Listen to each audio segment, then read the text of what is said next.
जोहार। झारखंड ग्रामीण समाचार में आपका स्वागत है। पूरे झारखंड में आज जितिया पर्व का उपवास है।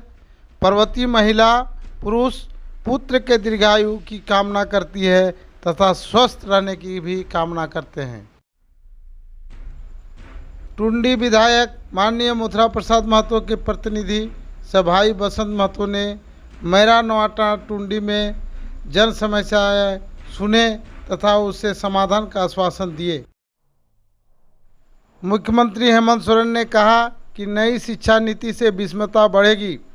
राष्ट्रपति और प्रधानमंत्री की मौजूदगी में नई शिक्षा नीति पर सोमवार को चर्चा हुई, जिसमें मुख्यमंत्री हेमंत सोरेन ने कहा कि राज्यों के शिक्षाविद और विशेषज्ञों से राय नहीं ली गई है। सीएम नई शिक्षा नीति पर कई सवाल खड़ा किए। नई शिक्षा नीति में शिक्षा क्षेत्र में निजीकरण और व्यापारीकरण को बढ़ावा मिलने की आशंका है। साथ ही सामाजिक और आर्थिक विषमता बढ़ने की आशंका भी है। उन्होंने कहा इस नीति बनाने की प्रक्रिया में पारदर्शिता और परामर्श की आवश्यकता की बात कही है। बन्ना गुप्ता जी ने कहा 10 लाख कोरोना जांच का आंकड़ा पार कर लिया है। 32,000 मरीज स्वस्थ होकर घर जा चुके हैं।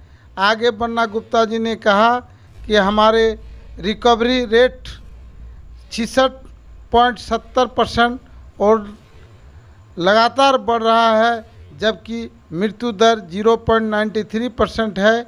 उन्होंने कहा कि सीमित संसाधन और आपके सहयोग से हम कोरोना से जंग लड़ रहे हैं, जल्द ही जीत जाएंगे।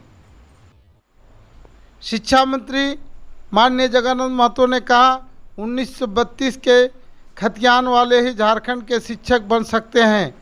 बिहार और बिहारियों के नाम पर भड़के झारखंड के शिक्षा मंत्री माननीय जगन्नाथ महतो ने कहा कि 1932 के खतियान वाले ही झारखंड में शिक्षक बन सकते हैं तथा शिक्षा मंत्री ने ये भी कहा कि जब बिहार में बिहारियों को नौकरी मिलेगा और बंगाल में बंगालियों को, इस तरह सभी राज्यों में अपना स्थानीय नीति के तहत नौकरी दिया जाता है, फिर झारखंड में ऐसा क्यों नहीं होगा। झारखंड में 1932 का ही खतियान लागू होगा और इसके द्वारा ही यहाँ के बच्चों को नौकरी दिया जाएगा।